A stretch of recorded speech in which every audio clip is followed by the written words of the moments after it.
Okay, for those of you joining us on the recorded session, welcome to week 4 US History Seminar. Okay, we're going to do share screen. Don't think I have a video clip. All right. Okay, so this week for announcements. You'll notice the first part of that is crossed out because that applied to yesterday. But the Unit 1 reading guide last call was yesterday at 8 p.m. I've had a number of folks emailing me. This is primarily Montana government students, but I want to be absolutely 100% clear, which I think I've already been. But I do not accept emailed submissions. I do not accept submissions after the end of the grace period. As I have said, every session we've done, the grace period is the extra time that you are given for an assignment. That's it. That's all I give. So if you missed it, sorry.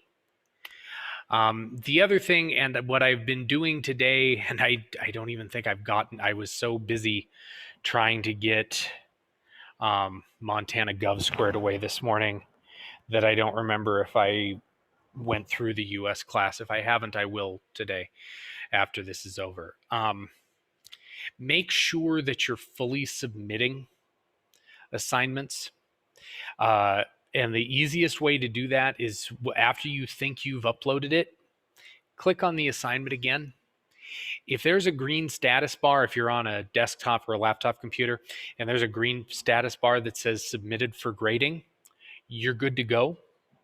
If you're using, I believe there's a Moodle app for your phones, it'll say on there, I had somebody send me a screenshot of part of it, and it says in a little oval looking thing, and it's green, it says submitted for grading. If that's on there, you're good to go.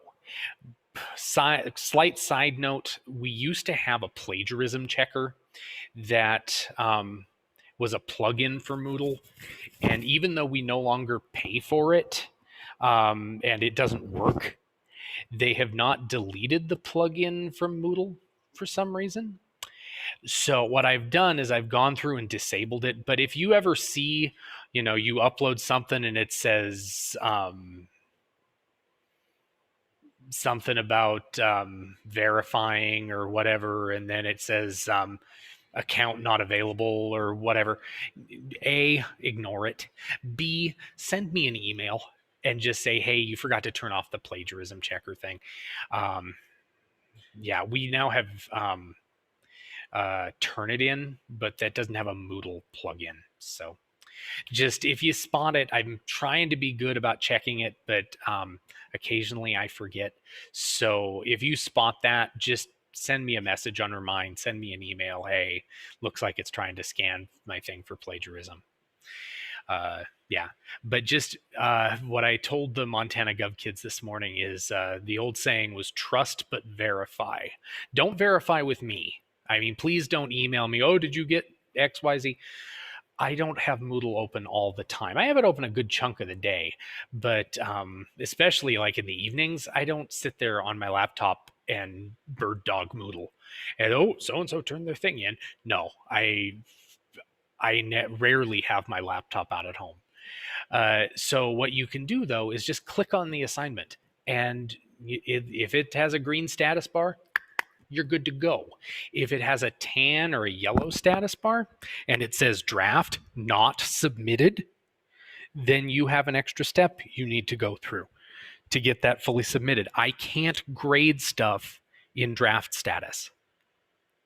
And believe me, if I could just click a button and make your thing go from draft to submitted, I would so do it. It would make my life so much easier, but I can't. It's something only you can do, and that's for your protection. Okay, but just make sure. And the same with like, there won't be like status bars or anything, but like with the forums on weeks where we have forums, just after you think you've posted, Click on it again. Just make sure it's there. Occasionally, Moodle has little bumps, or you think you hit submit and you didn't hit submit. Stuff happens. I get it. But if you just verify, we both are saved so many headaches, because then, if it's not posted and then I go to grade it and, you get a 10 instead of a 15 because you didn't do your initial post, and you're like, well, I know I did it. There's no way for me to know that. I mean, I want to trust you, but it didn't post. So verify. Just always verify anything you do. If it's the news quiz, after you submit, it's going to give you a thing that says you submitted this. Great. You're done. You're good to go. But yeah, just always verify. Always verify. You can check the status of any Moodle assignment by just clicking on it, and it'll show you I did this, or no, I don't have a submission for this. Easy peasy. Make sure the Unit 1 test is due Friday. You do have the grace period to Wednesday, but remember, the grace period is extra time. Okay, it is your oh crap time. That, I couldn't get this done by Friday, so I'm turning it in Saturday morning. You don't need to email me. You don't need to apologize. You don't need to, beg or try to give me cookies or anything like that. You're good. All right. That's why the grace period exists. But that's all the time you get. There's no time after that grace period. So if your plan is I'm going to submit this on Wednesday, and then something comes up on Wednesday, I'm sorry. All the pieces. I really am. I feel bad for you that you made that gamble and you lost, but you made your choice. So, and I know I'm a hard ass about this stuff. It comes from 10 plus years of teaching remote. And I know that when I extend anything, that's when you all will turn it in.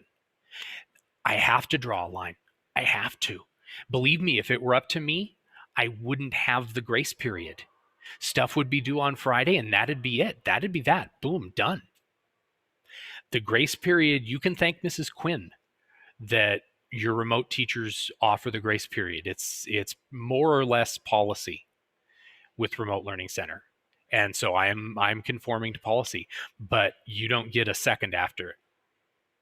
So I'm sorry I'm a jerk about it, but that is what it is. No discussion forum this week. Get the test done. Not that the discussion forum should be taking you hours and hours of time. It's a relatively simple thing. Make sure to join the Remind for the class. This has been highlighted again as I've been trying to contact people who didn't fully submit their reading guides. And I've been having to, if you're not on the Remind, I've had to try and look up your number on PowerSchool. About half of you have numbers in PowerSchool, about half of you don't. And so if you have a cell phone in PowerSchool, I've been texting that, but then as few of you ever respond when I text you, then I have to then also text message a parent in the hopes that one of you responds and lets me know, oh yeah, we got this, that'll get taken care of. Yeah, otherwise I have no way of knowing. Remind makes it so much easier. Plus, that's where I post urgent updates, things that, something came up. Okay, I'm putting that right on the Remind so everybody knows. And what I get frustrated by is I will then get emails from people who aren't on the Remind saying, well, what happened here? Blah, blah, blah, blah, blah. And then I have to regurgitate what I put on the Remind because you're not on the Remind. Please join the Remind. You can join it with your email account. That's fine. You can join it with your cell phone. That's fine. There is an app for your smartphone. That's fine. Do that. Or you can just get them shipped through to your text messages. However you want to do it is fine. Week 4 seminar assignments, don't forget to do these. They're easy. The news quiz, especially this week, I think especially is really easy. Week 4 CNN 10 news quiz and week 4 seminar journal. Don't skip the journal. If you need the journal topic and you don't remember what it is, within half hour, 45 minutes, I'm going to have the presentation deck document posted. Go to the last page. It's right there. Easy peasy if you don't want to rewatch the video that I'll post, right after. I'll have that up within about 45 minutes. It takes a while for it to upload to YouTube. It might take it a minute to process through the YouTube system, but it will get there within, probably an hour. Okay, so get it done. Any questions about anything in the announcements? Going once, going twice. All right. So I thought today we would talk about an issue that came up during the Roosevelt administration. And we're talking about this, number one, because it was one of the few times Roosevelt lived essentially, from the time he became president, a very blessed political life. There was little that Roosevelt tried to do where the public and Congress didn't go, oh, that's a great idea, let's do that. And this is one of the few times where the public's like, no. And Congress is like, no. And this was FDR's plan to pack the Supreme Court. This is also known as the Judicial Procedures Reform Bill or Reform Act of 1937. And the other reason that I'm bringing this up is that there has been talk from the fall, really last spring, through now that maybe there needs to be some changes made to how the Supreme Court looks. There has been talk that maybe we need to add justices to the Supreme Court. Maybe we need to change. Right now, if you're a member of the Supreme Court or any federal judge, your term is for life. You serve either until you retire, resign, or die. And some people are going, well, maybe that's not a great idea. Maybe we need to rotate these positions, get a little fresh blood in there. So there is talk now of ways to change the judicial branch. This is maybe the last time that was attempted in any meaningfully serious way. They added a bunch of federal judges during the Carter administration, but this was the last really failure to try and do anything like with that. So yeah. So background on this: since roughly 1869, which was the last time we changed the makeup of the Supreme Court, there have been 9 justices on the U.S. Supreme Court. As you will learn next year in government, there is nothing in the Constitution that says the Supreme Court shall be made up of 9 justices, a Chief Justice and 8 Associate Justices. Nothing. The only thing laid out in the Constitution is there will be a Supreme Court of some type, and that Supreme Court will have a Chief Justice. That's it. The rest of it, the judicial part of the Constitution, is really vague. And that's by design. That was meant so that Congress could adapt the judiciary to the needs of the country as the country grew. Had the Constitution laid out, okay, the Supreme Court is going to look like this, and we are going to have this many district courts, and yada, yada, yada. What happens when we add a state? We either have to amend the Constitution or suddenly that district court just got busier. Okay, so from 1869, There have been 9 Supreme Court justices. Over the years, we have added courts of appeals and district courts and things like that. To give you some frame of reference, Montana is one federal judicial district with courthouses in Great Falls, which is that one that is right by the river. Practically brand new building. It was built just a couple years ago. There's one in Missoula.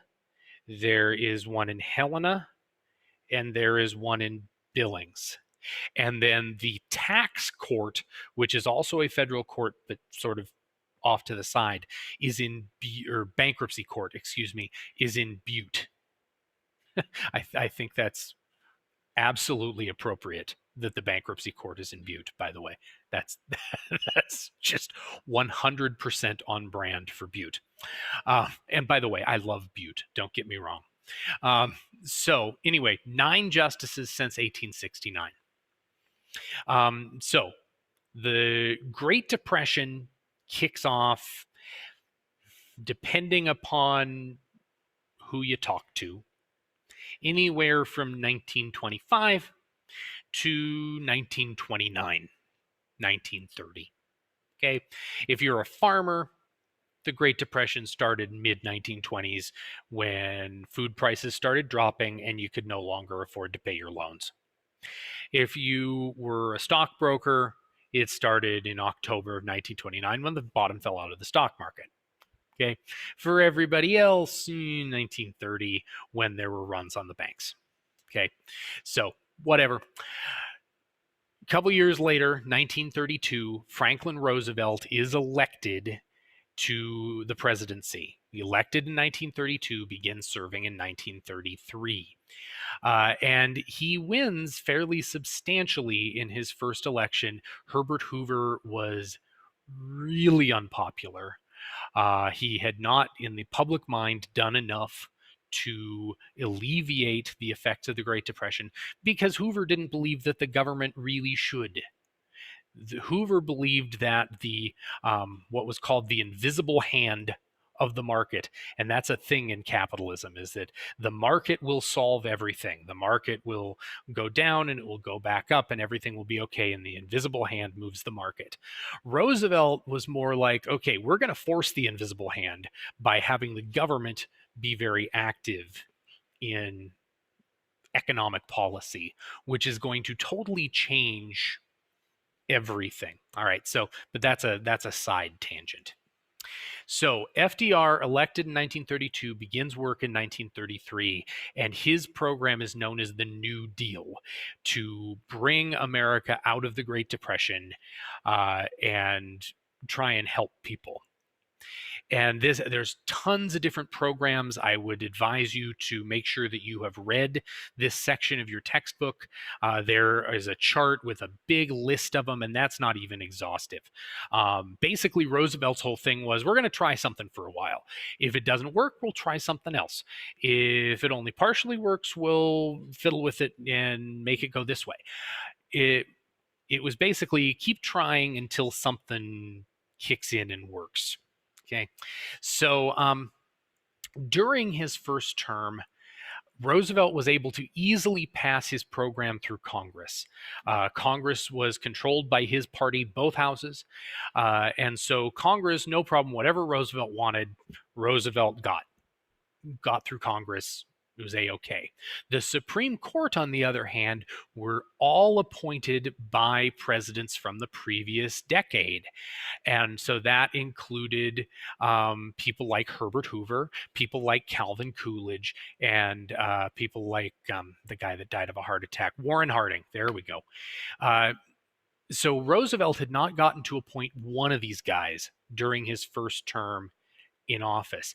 And so, not surprisingly, they were more conservative than Congress and the president. And so they will start striking down big chunks of the New Deal. Not everything, but significant chunks. Things like the National Industrial Recovery Act gets struck down. That was part of a thing called Black Monday that New Dealers talk about, where the Supreme Court basically struck down like 3 parts of the New Deal in one day. The Railroad Retirement Act was another part of that, that sort of federalized railroad retirement. The Supreme Court said, yeah, that's not okay. The Agricultural Adjustment Administration was struck down the next year. They did uphold the Tennessee Valley Authority, which was building hydroelectric dams in the Tennessee River Valley so that, poor people could have electricity. But a lot of the New Deal was being struck down by this very conservative Supreme Court. So, as all of this is going on in 1935 and 1936, Roosevelt is going to get reelected massively. Like bigger landslide victory than even his first one.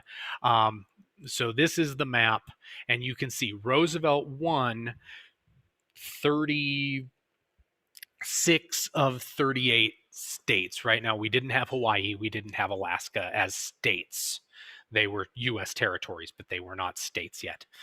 So 36 or 46 of 48 states. My bad. Maine and Vermont. The joke was, as Maine goes, so goes Vermont. But yeah, the rest of the country was like, yeah, we like what this Roosevelt guy's doing. We're going to vote for him. His Republican opponent was a guy named Alf Landon. And Landon, like I said, I forget what state Landon was from. It was not Maine or Vermont. So Landon loses even his home state. And it's certainly not close in the electoral vote, and it's not even close in the popular vote. Roosevelt gets over 60% of the popular vote. That is super landslide territory.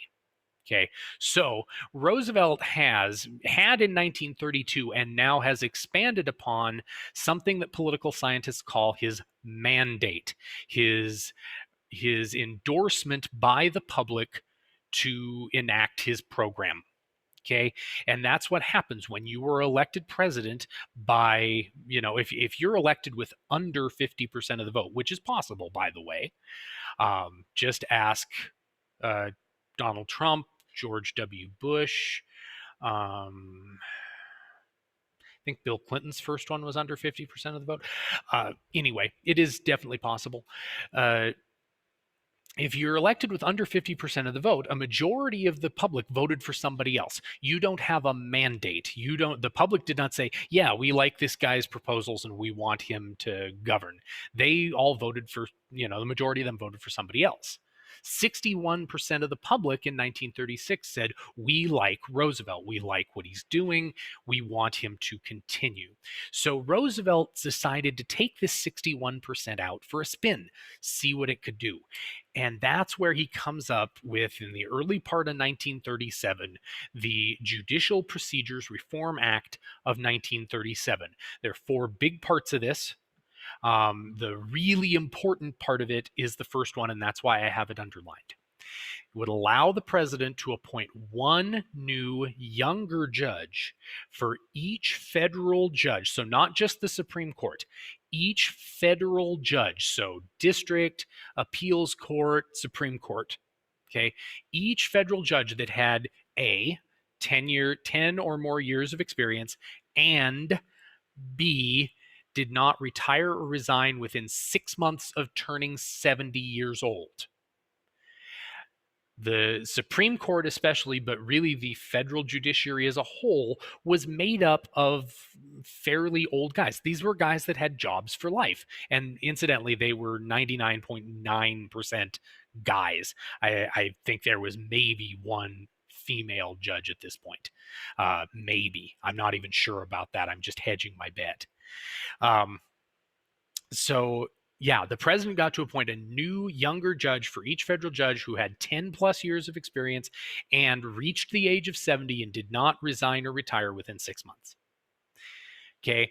Second part, president can appoint no more than 6 Supreme Court justices and no more than 2 on any other court. That was designed to only go into effect after the initial wave of appointments that Roosevelt would get to make. That was the other thing that was kind of controversial about this, was basically this was like, oh, so he gets to appoint, all these hundreds of people, and then after that, no president can do that ever again. Number 3, lower level justices could float to overloaded dockets. So if, let's say, the Montana district was, didn't have any federal crimes, that month. The Montana judges could then go to, let's say, Wyoming, had a rash of crimes. They could go to Wyoming and try cases to help out Wyoming. So that was part of it. And then lower courts were to be administered by the Supreme Court through proctors. That actually is kind of happened. Each Supreme Court justice is assigned one or two of the circuit courts that they sort of help oversee, and they can actually sit with those courts if need arises. So that part of it actually has, I'm not sure when that became part of how things were done, but that part actually kind of has happened. So yeah, that's the Judicial Procedures Reform Act of 1937. And so Roosevelt goes on the offensive in a fireside chat. If you've read the chapter, you will know that Roosevelt did these fireside chats where he would basically sit down and talk to the American people. And the visual was he was sitting by the fire, and he would invite you to sit by the fire, and he would talk to you about what was going on. Basically, he was talking directly to the people. The sort of successor to this, albeit sort of like a mescaline trip, would be like Donald Trump's Twitter account. Okay, that enabled President Trump to talk directly to the American people, albeit the crazy, angry people on Twitter. Yeah. So anyway, in that speech, Roosevelt said a couple of things, saying about the Supreme Court that they were, quote, reading into the Constitution words and implications which are not there and which were never intended to be there. Shots fired. And then saying about Congress must take action to save the Constitution from the court and the court from itself. So basically, Roosevelt is sort of declaring war sort of on the Supreme Court because they've struck down several parts of the New Deal. And Roosevelt's like, that's not okay. This is my baby. The New Deal is my thing.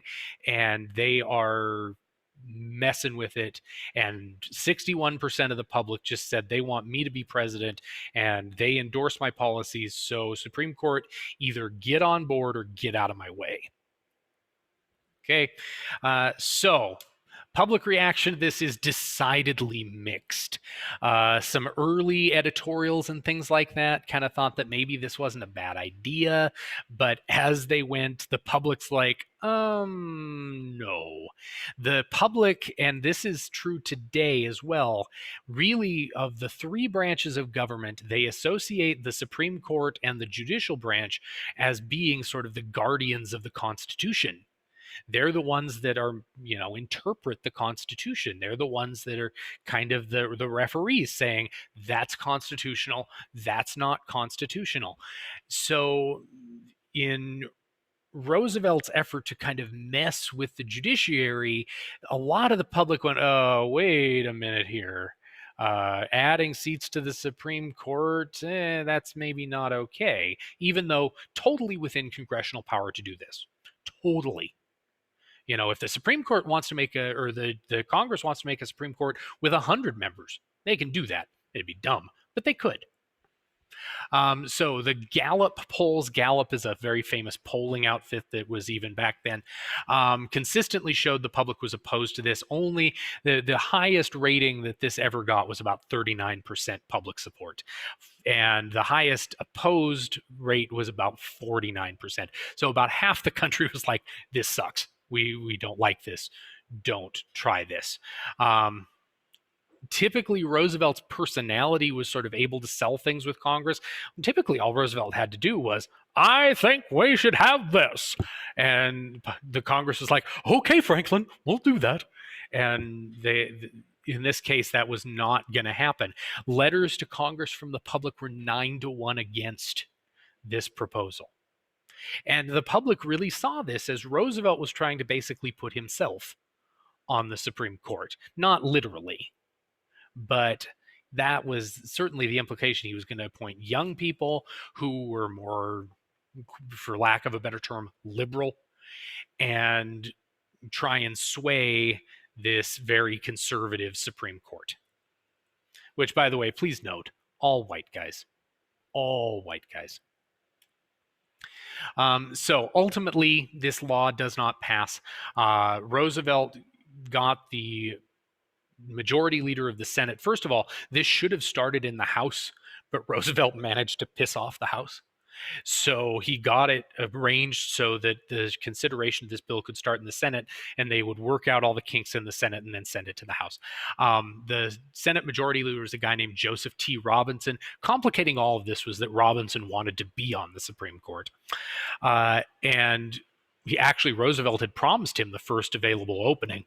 And then Robinson, in the middle of trying to get this passed, died. Heart attack. So that didn't help matters. And really, he was the guy really pushing this. The new Senate Majority Leader could care less about this, and so it's going to die from basically atrophy. But here's the thing: Roosevelt ended up winning anyway. Now, none of this happened. This law didn't pass. He didn't get additional judges on the Supreme Court. But what this did was actually ratchet up public pressure on the Supreme Court. And the next time a New Deal case came before the Supreme Court, instead of a 5-4 decision against the New Deal, it was a 5-4 decision for the New Deal. Owen Roberts, Associate Justice of the Supreme Court, changed sides. And any time the New Deal came before the Supreme Court from that point through the rest of Roosevelt's term, it was upheld. Every part of it was upheld by the court. Sometimes it was literally a 5-4 decision with Roberts having changed sides. A couple of the decisions were unanimous or like 7-2, but mostly they were 5-4 decisions in favor of the New Deal. So did the Supreme Court bow to public pressure of a very popular president? I don't know, maybe. It's certainly within the realm of possibility. And then by the end of his time in office, and remember, Roosevelt is going to be the guy that violates the 2-term precedent. He serves 12 years. He's elected to 4 terms. He serves 3 in a few months of the 4th. So in his 12 years, he's going to end up appointing 7 of the 9 justices on the U.S. Supreme Court. So ultimately, Roosevelt gets the court he would have wanted anyway, but without having to court pack. And again, you hear now accusation, Joe Biden wants to pack the Supreme Court. None of that has been determined. Last I heard, there was going to be some kind of commission to recommend possible changes. And again, remember, Congress is allowed to change the federal judiciary. That's like set up in the Constitution. That's one of the things Congress does. So, if they want to add like the Ninth Circuit, which is where Montana is like the busiest judicial circuit in the country because it's like the entire Western United States, they could divide that in 2 and make it so that it wasn't so busy. Maybe. Just a thought. Yeah, so ultimately Roosevelt kind of gets what he wants anyway, but kind of in a roundabout way. But this was one of the times when Roosevelt, even though he was incredibly popular, even though his party controlled the House and the Senate, Roosevelt's personality could not just push this through. All right, so your journal topic for this week, I want you to describe FDR's court packing plan and what was the impact of this plan politically. So what was the ultimate impact of this? Okay, any questions about anything we talked about today? And I'm looking in the chat and no one has put anything in the chat. And I'm not seeing any hands raised. So if you have something you need to talk to me about, hang out and we will discuss it. Otherwise, I am going to let you be free. Goodbye. See you later. Have a good one. And then there were 2. I'm going to go ahead and stop the screen share if that's okay. And everybody's gone.